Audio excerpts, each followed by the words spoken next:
In the 3rd year of the reign of King Jehoiakim of Judah, King Nebuchadnezzar of Babylon came to Jerusalem and laid siege to it.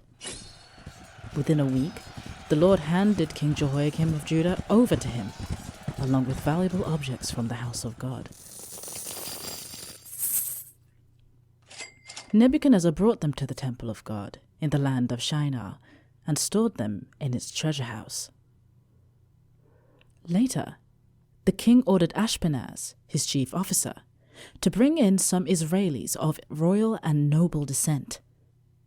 They were to be young men without physical defect, handsome in appearance, skilled in all wisdom, quick to learn, prudent in how they used knowledge, and capable of serving in the king's palace.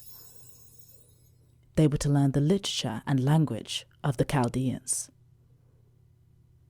The king assigned them fine food and choice wine on a daily basis, ordering them to be trained for 3 years, at the end of which time they would enter the king's service. Included among the people of Judah were Daniel, Hananiah, Mishael, and Azariah.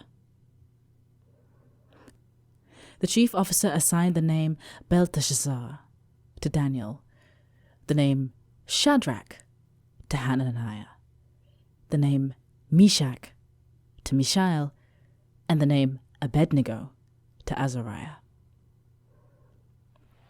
Daniel determined within himself not to become defiled by the king's menu of rich foods or by the king's wine, so he requested permission from the chief officer not to defile himself.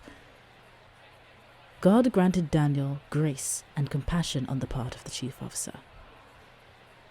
The chief officer told Daniel, "I fear His Majesty the King, who has determined what you eat and drink. If he notices your faces are more pale than the other young men in your group, I will forfeit my head to the king."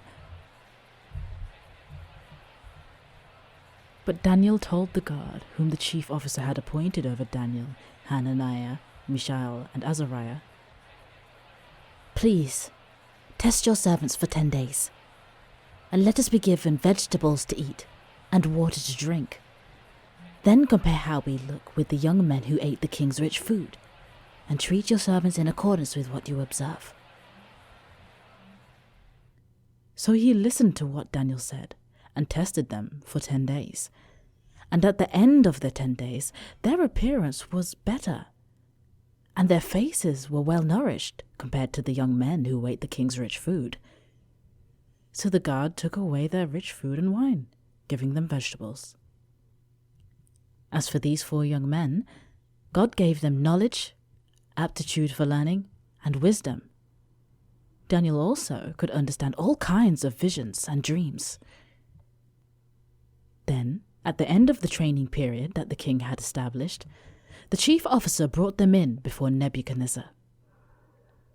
When the king spoke to them, none of them compared to Daniel, Hananiah, Mishael, or Azariah as they stood before the king. In every matter of wisdom or understanding that the king discussed with them, he found them 10 times superior to all the astrologers and enchanters in his entire palace. So Daniel remained there in service until the 1st year of King Cyrus.